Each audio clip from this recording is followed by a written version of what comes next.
حضرت صدیق اکبر رضی اللہ عنہ نے بلایا کہ آؤ اب مسیلمہ کذاب کی شیطانیت بہت زیادہ ہو گئی ہے، لہذا اب اس کا سر کچلنے کی باری ہے۔ جب صحابہ کرام کو بلایا گیا، حضرت ام عمارہ اسی دن کے تو انتظار میں تھیں، آپ بھی مجاہدین کی صفوں میں شامل ہو گئیں، اور آپ نے اپنے بیٹے کو بھی شامل کیا جو حضرت حبیب بن زید کے چھوٹے بھائی تھے، حضرت عبداللہ بن زید، ان کو بھی شامل کیا۔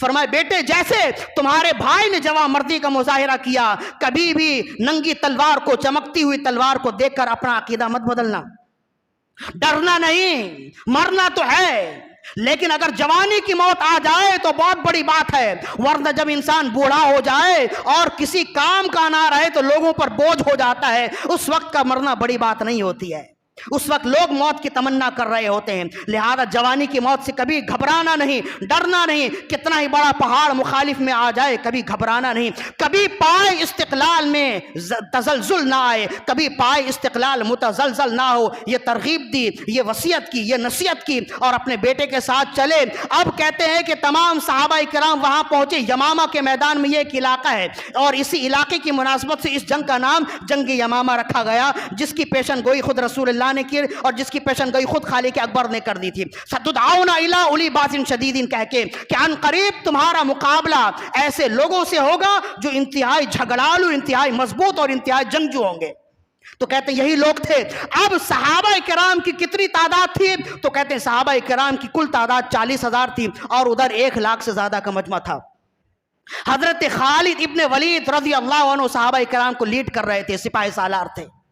تو کہتے ہیں کہ ایک دن میں یہ معاملہ مکمل نہیں ہوا، 40 دنوں تک یہ سلسلہ چلتا رہا، جنگی معاملات چلتے رہے، کئی دنوں تک جنگی معاملات چلتے رہے، مقابلے ہوتے رہے، اور وہ ایسے جنگجو تھے۔ صاحب البدایہ لکھتے ہیں، خالد بن ولید فرماتے ہیں میں نے آج تک ایسے جنگجو لوگ نہیں دیکھے، میں نے آج تک ایسی جنگجو قوم نہیں دیکھی، جب وہ ہمیں دھکیلتے تو صحابہ کرام کو دھکیلتے ہوئے ان کے خیموں تک لے آتے، پھر صحابہ کرام ایک نعرہ لگاتے۔ تو جب پوچھا حضرت خالد ابن ولید سے صحابہ کرام جنگ یمامہ میں کیا نعرہ لگاتے تھے، تو خالد ابن ولید فرماتے ہیں اس دن تمام صحابہ کرام کا ایک ہی نعرہ تھا، یا محمد، یا رسول اللہ ہماری مدد فرمائیے۔ اس وقت صحابہ کرام کا جنگ یمامہ میں ایک ہی نعرہ تھا، یا محمد۔ کہتے ہیں کہ جب وہ دھکیلتے ہوئے ہمیں خیموں تک لے آتے، صحابہ کرام مل کر یک بار کی نعرہ لگاتے، یا محمد، پھر ایسی قوت، ایسی طاقت، ایسی استقامت، ایسی عزیمت ملتی، پھر وہ انہیں دھکیلتے ہوئے میدان جنگ تک لے جاتے، اور یہ سلسلہ چلتا رہا۔ ابھی بتاتے ہیں آگے کیا ہوا۔ بہرحال کہتے ہیں کہ وہ جو مسیلمہ کذاب تھا، جو اس کے ماننے والے تھے، وہ اپنے عقیدے میں ایسے سخت تھے، ایسے مضبوط تھے کہ ٹلنے والے نہیں تھے۔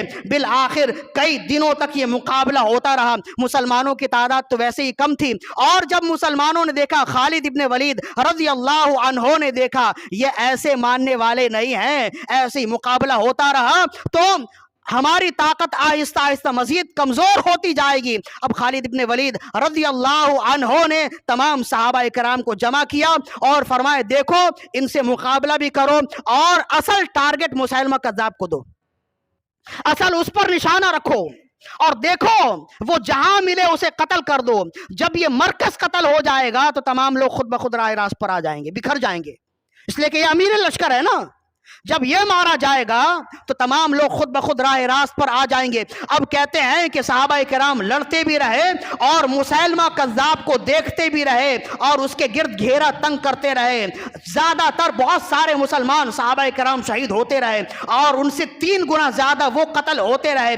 جب مسیلمہ کذاب نے دیکھا کہ آہستہ آہستہ اس کے لوگ کم ہو رہے ہیں تو وہ ایک باغ میں گھس گیا، ایک باغ میں اس نے پناہ لے لی۔ اس باغ کا نام اس نے حدیقۃ الرحمان رکھا تھا، رحمان کا باغ۔ جب اسے وحی کی طلب ہوتی نا تو وہیں چلا جاتا، وہاں جا کر کچھ شیطانی باتیں اپنے دل میں سوچتا اور پھر باہر آ کر کہتا کہ مجھے وحی کی گئی ہے کہ اب یہ کرو۔ لہذا اس باغ کا نام ہی حدیقۃ الرحمان رکھ دیا گیا، اور اس نے اپنے حفاظت کرنے والوں کو بھی اپنے گرد رکھ دیا، اور وہ سمجھ گیا کہ اب ان لوگوں نے مجھے ہی نشانہ بنایا ہے، مجھے ہی ٹارگٹ کرنا ہے۔ لہذا کہتے ہیں 10,000 لوگ اس کے ارد گرد جمع تھے۔ صحابہ کرام کسی بھی طرح سے، یہ بھی ایک لمبی داستان ہے کہ صحابہ کرام اس باغ کے اندر کیسے داخل ہوئے، مین دروازہ تو بند تھا، بڑی جمع مردی ہے۔ بہرحال صحابہ کرام وہاں داخل ہوئے اور داخل ہوتے رہے، شہید ہوتے رہے، کٹتے رہے، مرتے رہے، شہید ہوتے رہے۔ بالآخر انہوں نے چھوڑنا تو نہیں تھا، اور ساتھ ساتھ حضرت ام عمارہ بھی شامل ہیں۔ دور سے دیکھتی ہیں کہ وہ مسیلمہ کذاب ہے، وہ میرے بیٹے کا قاتل ہے، وہ رسول اللہ کا غدار ہے، وہ ناموس رسالت کا غدار ہے، ختم نبوت کا غدار ہے۔ یہ دیکھتی رہیں اور غصے میں اپنے آپ کو مزید بھڑکاتی رہیں، اور جگہ دیکھتے ہوئے، چال دیکھتے ہوئے دائیں بائیں ہوتی رہیں، آگے بڑھتی رہیں، حتیٰ کہ کہتے ہیں کہ اس مارکے میں آپ کا ایک ہاتھ بھی شہید ہو گیا، پھر دوبارہ وہ بازو آیا ہی نہیں، ایک بازو شہید ہو گیا، لیکن وہ رکنے والی نہیں تھی۔ بالآخر حضرت ام عمارہ رضی اللہ عنہ کو موقع ملا، اور آپ مسیلمہ کذاب کے بالکل سر پر پہنچ گئیں۔ ابھی آپ تلوار کا وار کرنے ہی والی تھیں، یک بار کی 2 وار مسیلمہ کذاب کو ایک ساتھ ہوئے، اور وہ وہی گرا۔ حضرت ام عمارہ رضی اللہ عنہ نے جب گردن پھیر کر دیکھا کہ میں تو مارنے والی تھی، مجھ سے پہلے کس نے یہ سعادت حاصل کر لی؟ جب آپ نے گردن پھیر کر دیکھا تو 2 افراد کھڑے تھے، ایک حبشی تھے اور ایک آپ کے بیٹے حضرت عبداللہ بن زید تھے۔ ماں نے اپنے بیٹے کو دیکھا تو وہ تلوار سے خون صاف کر رہے تھے، اس کا ناپاک خون صاف کر رہے تھے۔ ماں نے پوچھا بیٹے تو نے قتل کر دیا؟ فرمایا میں نے آپ کا وعدہ پورا کر دیا۔ اور رسول پاک صلی اللہ علیہ وآلہ وسلم کہ جو لوگ ایسے ہیں جو رسول اللہ صلی اللہ علیہ وسلم کا انکار کرنے والے ہیں، میں نے اس کا، جو مسیلمہ کذاب جو رسول اللہ کا انکار کرنے والا ہے، میں نے اس کا کام تمام کر دیا، اور آپ نے جو اپنے رب سے وعدہ کیا تھا میں نے پورا کر دیا۔ ماں نے اپنے بیٹے کو گلے سے لگایا۔ اب یہاں 2 روایت ملتی ہے، ایک روایت یہ ملتی ہے کہ مسیلمہ کذاب کو قتل کرنے والے حضرت حبشی تھے، اور دوسری روایت یہ ملتی ہے کہ مسیلمہ کذاب کو قتل کرنے والے حضرت عبداللہ بن زید تھے، اس لیے کہ دونوں کا ایک ساتھ ہی وار ہوا۔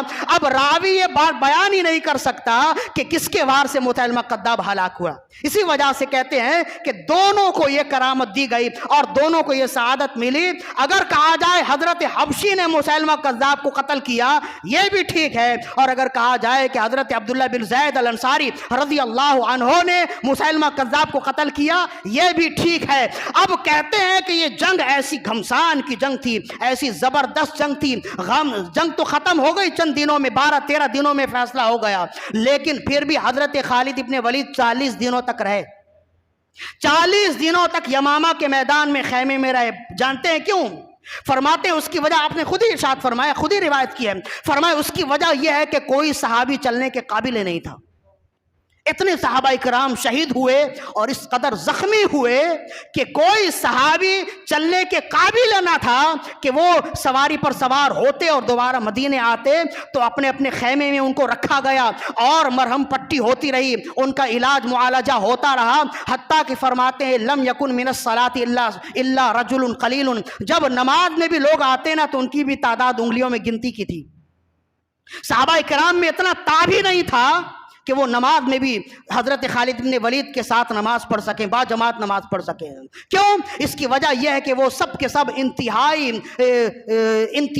غم میں تھے، بلکہ انتہائی زخموں میں تھے، انتہائی چوٹ میں تھے، تکلیف میں تھے، زخموں میں تھے، اور زخم اس قدر گہرے تھے، خود حضرت ام عمارہ رضی اللہ عنہ بھی زخموں سے چور تھیں، اور حضرت خالد ابن ولید نے آپ کا علاج کروایا، زندگی بھر آپ فرماتی اللہ خالد ابن ولید پر رحمتوں کا نزول فرمائے، انہوں نے اس زخمی دور میں میرا بڑا خیال رکھا اور اس قدر جلدی میرا علاج کیا کہ میں جلدی توانا ہو گئی، لیکن ایک ہاتھ آپ کا یمامہ میں ہی چھوٹ گیا تھا۔ جب کوئی کہتا نا آپ کا یہ ہاتھ کہاں گیا تو آپ فرماتی کہ یہ میرا ہاتھ مجھ سے پہلے جنت میں پہنچ گیا ہے۔ تو یہ ہے وہ مسیلمہ کذاب جس کو قتل کیا گیا، اور یہ ہے صحابہ کرام جنہوں نے مسیلمہ کذاب کو قتل کرنے کے لیے جواں مردی کا مظاہرہ کیا۔